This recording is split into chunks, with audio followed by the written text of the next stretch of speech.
When it comes to horse racing, you can never have too much information. With TwinSpires, you can place your bets with confidence, whether you use handicapping insights like our Brisnet speed ratings, prime power and past performances, the guidance of our experts' top picks, or just choose a name that catches your eye. Yes! No matter how you pick your horse, bet with TwinSpires. And now you can share the thrill with friends using our exclusive Bet Share feature. Welcome back to the TwinSpires jury. I'm Ashley Anderson here with James Scully and Darin Zoccali to talk our best bets and fades for Belmont Stakes weekend at Saratoga.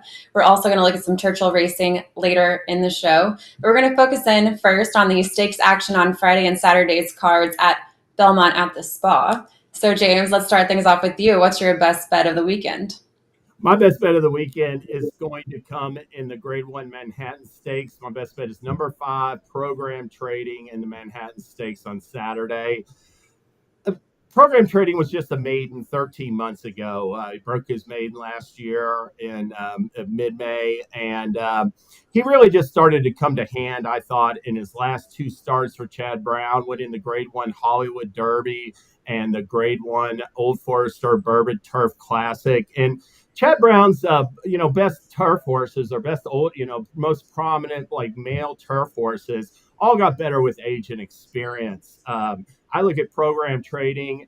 This race here, he ran against Naval Power. It had several starts during this year. Had a huge recency edge. This is Program Trading's first start since December, and I expect him to do nothing but improve upon that effort. I think he's going to continue to get better for Chad Brown moving forward off of his seasonal debut at age 4 this year. And the English-bred colt captured the Saratoga Derby over the course of distance last summer. So he can handle any kind of footing, and I think he's really just starting to find his best form right now. And I'm going to look for him to carry his form forward from his win last time in the Kentucky Derby undercard. Darin, who is your best bet? Well, we're going head-to-head, James. Same race, different horse. At the price, I could not like a horse more than I like Al Rifa in the Manhattan Stakes. European invaders, time and time again, come over here and beat the best American turf runners. It's been going on for the better part of a decade.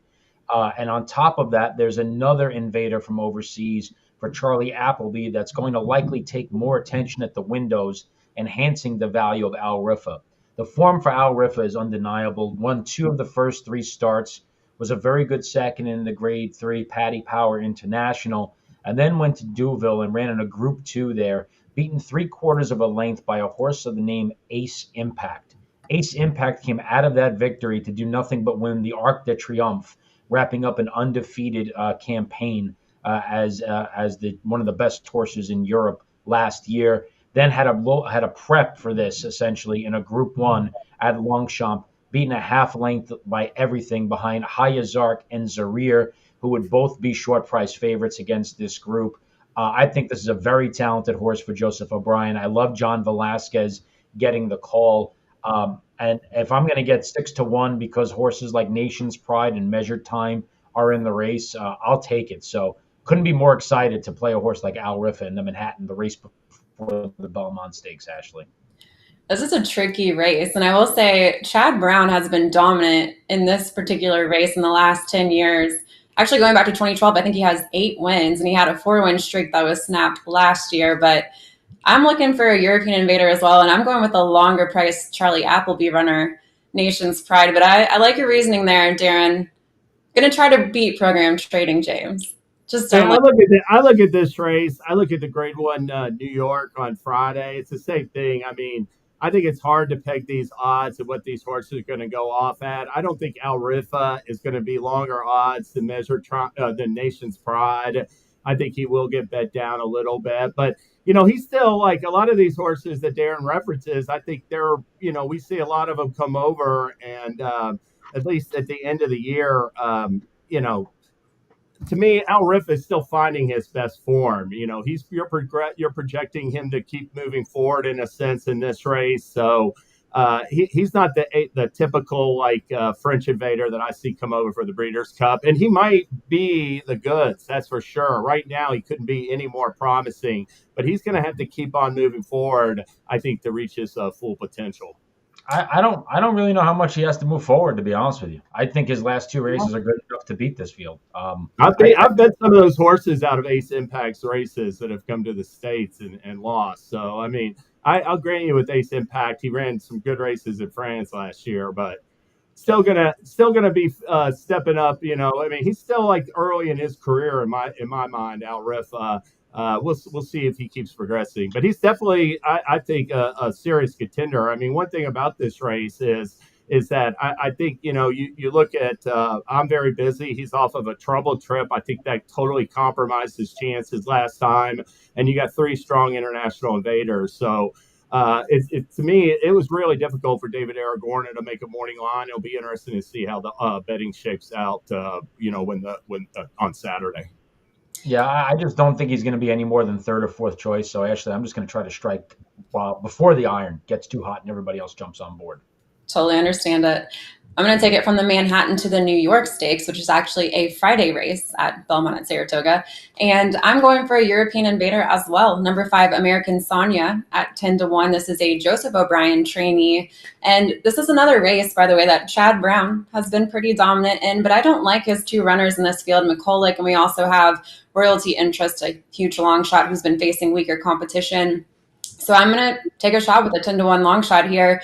American Sonia had a 122 class rating last out, which is the best last race class rating among the field when winning the Group 3. Well, I'm not going to try to say it, but it was at Longchamp in France, won a Group 3 race. And the runner-up in that field came back to win a Group 2, which flattered the win of American Sonia.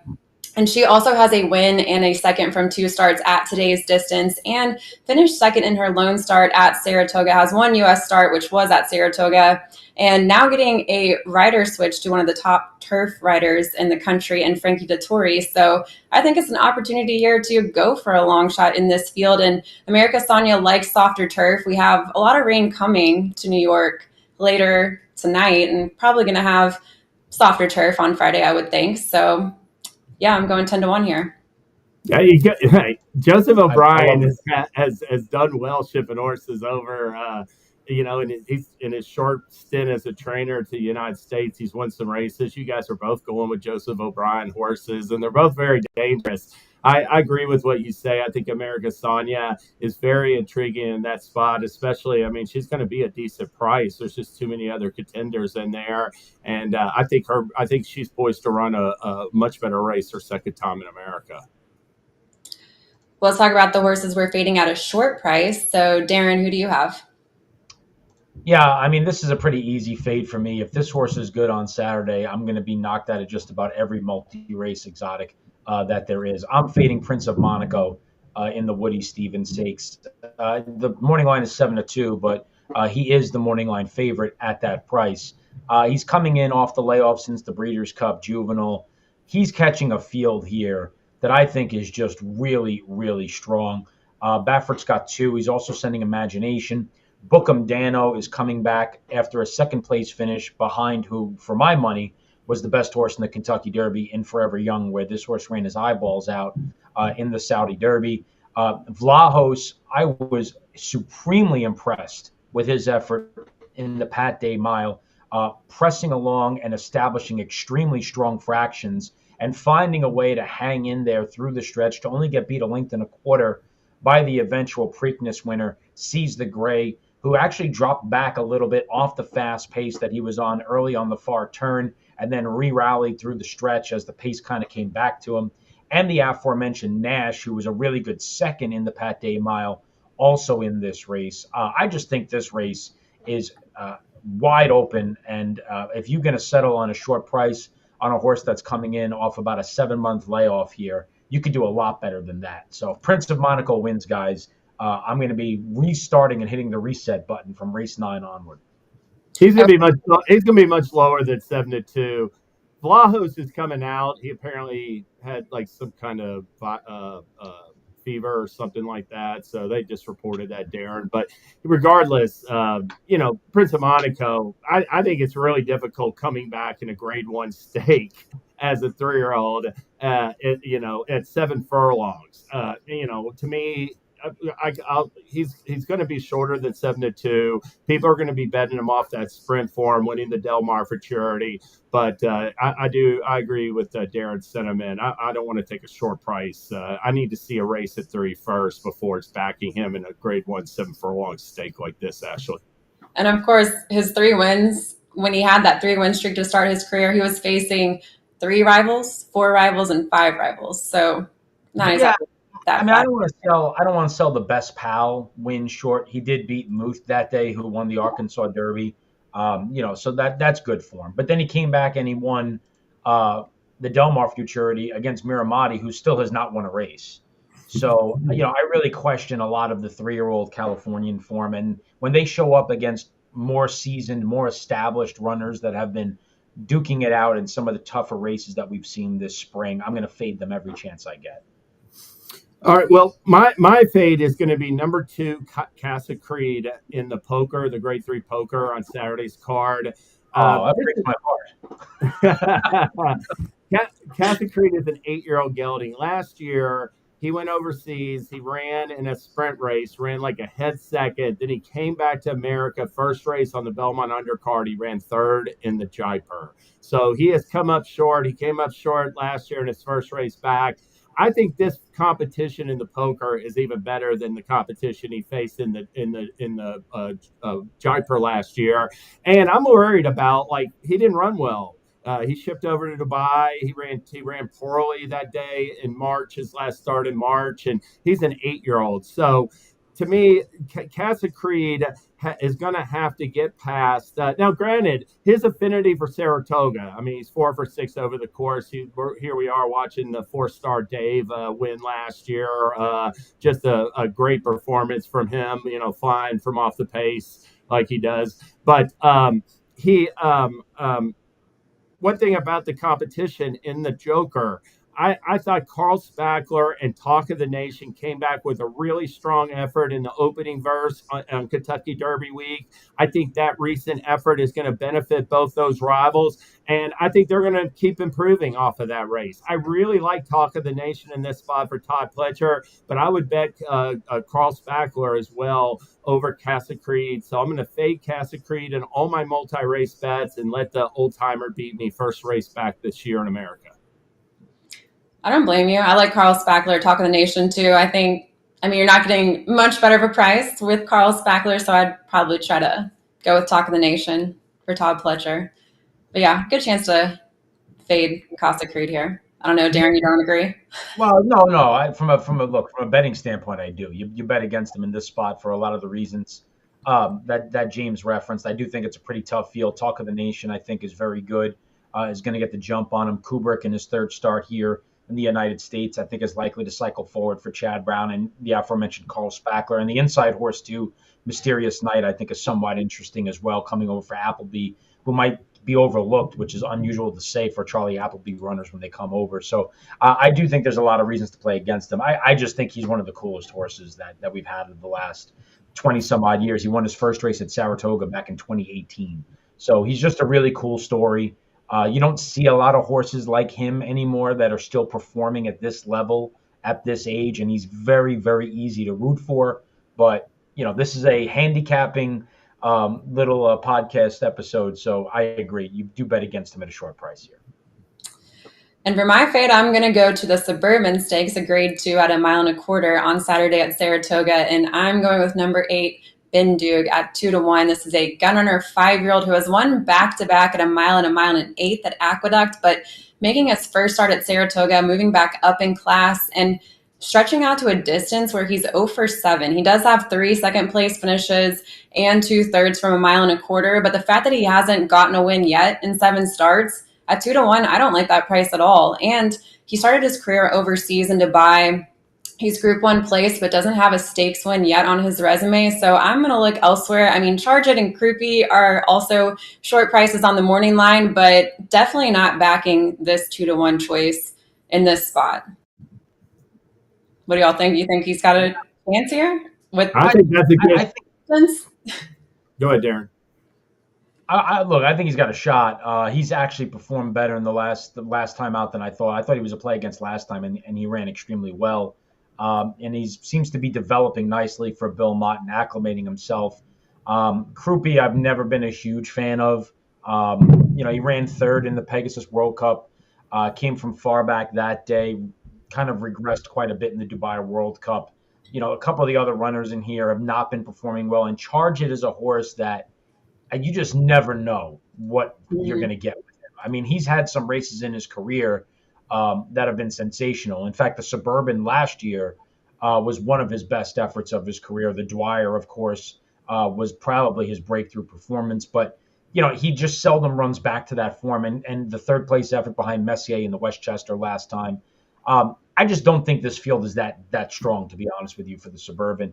And to be even more honest, I'm disappointed that Next is not in the race. I was hoping off that win at Churchill that he was going to show up here. They mentioned the Suburban as a possible target for him, and I think he would have been the horse to beat here. But, yeah, I'm just not too enamored with the race, to be honest with you, James. Yeah, I agree with that sentiment. They did. Eric Reed mentioned that. So I was hoping to, or Eric Foster, excuse me, mentioned the Suburban after Next one ran a mile and a half in 2:27 or whatever he did. It was incredible, his last race. But Ben Duke's last two races are better, Ashley. I agree with that point. But I do think that's an interesting tidbit, that 0-for-7 at the distance. And, I don't know if he'll keep moving forward off of that last race. He might take a slight step back, especially against better competition. All right, before we move on to what else we're watching for this weekend, Darin, what promos do we have for the Belmont Stakes Festival? We got the best promotion in racing. We have a money-back offer on just about, every eligible race. I know eligible race sounds like it's a condition, but all it means is it needs to have at least 5 horses in it. So as long as a race at Saratoga this week consists of 5 horses, you will have a money back for at least second. If it has 8 horses or more, you have money back for second and third, and it's every single race starting on Thursday all the way through the last race on Sunday. No other advanced deposit wagering site in the United States is offering this promotion, so we're extremely happy to be able to offer this to our players. The Belmont Stakes Week money back, every race at Saratoga with at least 5 horses. Be sure to be opted in and playing with us, and you're going to get the money back within 10 to 15 minutes of the race going official, so you could cycle it right back and churn that money over in the coming races after that. And then we also have coming up a big one. Let 8 Ride is coming back, which is a promotion that we've actually run at a couple of tracks in thoroughbred racing, and we're going to try it at Woodbine at Mohawk. They've got a couple of big nights coming up, the North America Cup eliminations coming up on Saturday, culminating with this $5,000 Let 8 Ride. It's pretty cool. You got to make an $8 win bet on the 8th race at Woodbine at Mohawk on Thursday night. And if you win, you have to take those winnings and make a win wager with that, at least that amount, in the 8th race on Friday. And then you do it again and you parlay those winnings on Saturday in the 8th race. If you hit all 3, you're going to share in $5,000. So you got to make 3 win bets. If you're parlaying the money, you're betting found money. You're betting your winnings. So it's really just going to cost you $8 essentially out of your pocket to take part and have a shot at least a share of $5,000. Happy to offer this for Woodbine at Mohawk, who has a great couple of weekends coming up with the North America Cup. And, of course, our own backyard, money back at Churchill Downs. Selected races Friday, Saturday, Sunday, every single weekend going throughout this meet, which has about 3 or 4 weeks left in it. Of course, leading up to the Stephen Foster coming up here at the end of June. So be sure to be opted in. Check out which races we're offering. You could take that money from Saratoga. You could bring it back at Churchill. You could take the money from Churchill, bring it to Saratoga. There's a lot you could do. So we got good stuff this weekend, guys. Happy to give it out to our players. I'll have to get your picks for Woodbine at Mohawk, since I'm an expert at it, but I know you are. My heart is that Let 8 promotion has been extremely popular, so I'm excited to see it come back. Well, James, what else are you watching for this weekend? Well, I just wanted to mention, I'm going to just talk about the favorite in the Belmont Stakes. Now, I just think public handicappers feel pressure to be right in big races without giving the consideration to like the betting side of it. And whether it's like a $5,000 Clayman race or the Grade 1 Belmont, Sierra Leone is the type of horse I really like playing against. And the reasons are he has not run straight in all 5 of his career starts. And his unprofessional behavior has now Like cost Sierra him Leone in 2 of his is last 4 stakes appearances. I mean, this horse could be 5 for 5 in his career, theoretically, if he could run straight and have it, and act in a professional manner. But he has not been able to do so. So on Saturday, for the second time in 4 starts, Chad Brown will make an equipment change and a jockey change. This might not be the last time we see changes with them because none of them have worked yet. And the first rule of betting that I learned is that the risk should always be measured by the reward.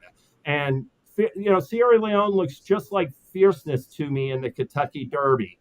He's the most talented horse in the field, but a short price favorite who has proven vulnerable repeatedly due to a lack of mental fortitude / professionalism.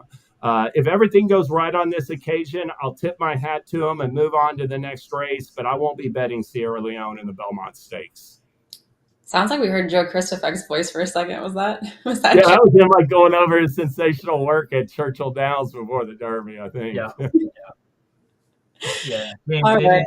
it is such a cool race this year too. I mean, we always hope that these races come up big, and for the first time since 2013, we've got Derby winner versus Preakness winner, which is always a fun story. We've got the top 3 finishers from the Peter Pan. We have the Derby runner up in Sierra Leone. We have Mindframe, who is this rapidly developing, freakish looking talent that's showing up in the Belmont. And we'll give out our Belmont picks in just a minute, but I'm really excited for the race. I think it's a fantastic addition of the Belmont Stakes. And a 1.25 miles at Saratoga. Look, I'm a traditionalist and I love the 1.5 miles Belmont, but I'm kind of interested and a little bit excited to see this edition of it coming up in 2024 here. Well, Darin, what else are you going to watch for aside from the Belmont? You mentioned the New York Stakes on Friday, and it's going to mark the return of Warlike Goddess as well in this field. Warlike Goddess was supposed to run in the Bewitched Stakes, where she was trying to win it for like the 14th year in a row to start her campaign as a 7-year-old. But she actually kicked herself in the stall the morning of the race and suffered a minor abrasion, and they had to scratch her from that. So she's coming into this race off a little bit more of an extended layoff since the Breeders' Cup Turf last year. She's an 11-time winner from 18 starts. She ran 3rd in the Breeders' Cup Filly and Mare Turf in 2021, 3rd in the Breeders' Cup Turf in 2022. Just have the utmost respect for this filly. She's kind of like a Casa Creed type. She's coming back at age 7, something you don't see that often with these Group 1 type performers. Even the fillies and mares, by now, they're often just retired and bred. So she makes for a very interesting addition to the New York Stakes, which you could make the argument, guys, might be the best betting race of the weekend. It is just an absolutely fantastic edition of the New York Stakes, race 11 on Friday at Saratoga, guys. If they bred Casa Creed and Warlike Goddess next spring or early next year, they'd be like 20 years old combined by the time that foal hit the racetrack. I mean, they are old. Yeah, I mean, even more impressive than that would be if Casa Creed at age. I mean, he's actually a horse. He's not a gelding, but at age 9 to start a stallion career. It's just exactly. Well, Warlike Goddess is a homebred because there's there's no commercial appeal in racing mares, especially past their 6-year-old season. So, Sure. She's a homebred and they're going to keep her babies. And if they want to keep her in racing, more power to them. Absolutely. You don't see enough of it. And whenever anybody keeps a horse or horses like this in racing, I just tip my cap to them and just to thank you for keeping the stars on the racetrack. It's something we certainly don't see enough. I was disappointed to see her scratch from the Bewitched. She was going to go for her 4th straight win there, but coming off this long layoff, not sure I feel as confident, but I 100% was circling her in the Bewitched. Yeah, she was going to be 1 to 5 there. She was an standout that day. Yeah.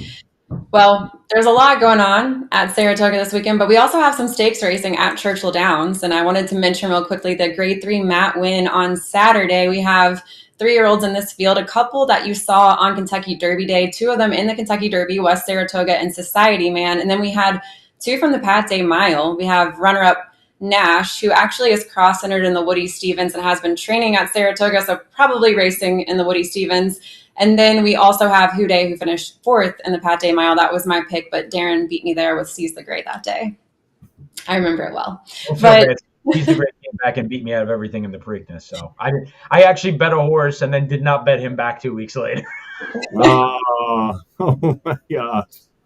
I will say too, Brad Cox has Rocketeer in this field, so Nash has a stablemate entered as well. And Rocketeer is interesting. He's Triple Crown. He was Triple Crown nominated, and he made his debut at Keeneland in October. Won on debut by about 4 lengths, then hit the bench, and we didn't see him until April. And he finished a very good 3rd in an allowance at Keeneland in April. So now making his 3rd career start. I kind of like him at 6-1, but I probably will end up backing Houday here, stretching back out to 1 1/16 of a mile. He's pretty good at that distance, so I'm going to look for a little Bengals connection to get the job done. Is that your angle too, James? You gotta back Houday when you see him running, right? I mean, I miss Joe Shiesty. I'm still kicking myself over that. Yeah. I think West Saratoga will be interesting to see how he runs. I mean, he ran 12th in the Derby. He's never won. He's just a hard-trying horse who likes Churchill Downs. He's never won at 2 turns, so, that's still a little bit of concern. But I think he'll be lower than 10-1 to post on. And I will say Saturday, I know most people will probably be focused on Saratoga, but we have the Mighty Bow Stakes as well, which is a 5-furlong turf sprint, and we have couple of good runners in there with Mo Stash, Coffee Maker, a Wesley Ward trainee, and Rivet is trying turf for the first time. This is a dirt sprinter that's been going up against Scully, his stablemate over at Oakland Park. So interested to see how he handles the turf for the first time. But to close things out, let's bring it to the big race, the Belmont Stakes. We have been giving our picks for each leg of the Triple Crown. So James, tell me who your pick is in the Belmont Stakes. My pick is number 8, Honor Marie, 12-1 on the morning line. Honor Marie experienced the worst of it at the break of the Kentucky Derby. He got slammed hard and shuffled back to last of 20 during the opening stages. And he continued to find trouble most of the way, finishing better than it looked, 8th, I thought. Now, after getting little out of his seasonal debut, he just didn't get going until like the stretch, deep mid stretch of the RZA Star. I thought that he was a perfect candidate to move forward off of his runner-up effort in Louisiana Derby. And I think he's sort of in the same boat off of that troubled 8th in the Kentucky Derby. I think it's really encouraging that he bounced back out of that race well and has worked, according to the reports I've seen, he's just looked terrific, like training since he returned for Whit Beckman. Whit Beckman even said that they gave consideration to running him in the Preakness, given how well he came back. And I just expect him to put it all together with a strong showing. Whether he's good enough will be determined, but I do think there's the potential for a solid pace with Seize the Gray and Dornick out there. And I'm going to take the late running Honor Marie. Who's your pick in the Belmont Stakes, Darin? Yeah, I'm getting very bold here. Look, I'm taking a strong position against Mindframe. He's the profile of a horse that I play against every time. His debut was fine. I mean, you don't know what he beat, but he ran very fast doing it. One Sharp Cookie came out of that race to win. Then he beat Cornishman, who's a nice horse, I believe, for Brad Cox. But, 24-3, 49 going a mile and a 16th. And now is going to have to go a mile and a quarter while facing a far more contentious pace. And the fact that he's second choice in the morning line, David Aragona is one of the best in the business. So he must be getting a lot of information that this horse is going to take a lot of money. So he's the fade for me. Sierra Leone and Anna Maria, both deep closers. They are going to get an honest pace set up. I'm going to give a look, though, to a horse that I think is very interesting in Protective. Protective debuted at Saratoga last year, going 6 furlongs, came extremely wide when sprinting, being by Medaglia d'Oro out of the champion mare Grace Hall, and almost won. Then was laid off for quite some time, had a bit of an erratic comeback race on March the 10th at Tampa, then missed the break slightly at Aqueduct, was just off to a slow beginning. There was really no reason, a slight bump, but he was just slow out of the gate, and rallied willingly to finish 3rd in the Wood. And then in the Peter Pan Stakes, he got himself out much better, got to the inside, and then down the stretch was stuck behind 3 horses, including Antiquarian and the Wine Steward, where he didn't really get to switch out and switch leads until inside the final 16th of a mile. And I think as the race goes longer, Protective is a horse that you're going to want more than Antiquarian or the Wine Steward. The Wine Steward, I thought, would have been really interesting in the Woody Stevens, to be honest with you. So I was a little bit surprised at the stretching him out to a mile and a quarter. But I think the fact that Rapoli and Pletcher putting this horse in here, yeah, even though he's got a couple, I think is interesting. Rapoli, obviously, it could be aggressively spotting horses, but I think this is a talented horse that we haven't seen the best of yet. I'm not saying he has to win by any stretch of the imagination, but I think he gets first run on the closers. I think Seize the Gray has to go from the inside. I think Resilience shows speed. I think the Wine Steward shows speed. Dornock, has to go forward. Mindframe has to go forward. So if he's sitting sixth behind, a pretty good clip and gets first run, maybe he doesn't hold off Anna Marie and Sierra Leone, but he's going to be 30-1. I could build vertical exotic tickets around that, guys. Yes, I'm not going to knock you. There you go. Todd Pletcher, he has 4 wins in the Belmont, going for a 5th. Got 3 very different runners in here. Antiquarian, I'm not really liking this spot. So Protective, I did try to play 2 starts back and didn't work out for me. But try it out, Darin. Let's see what happens.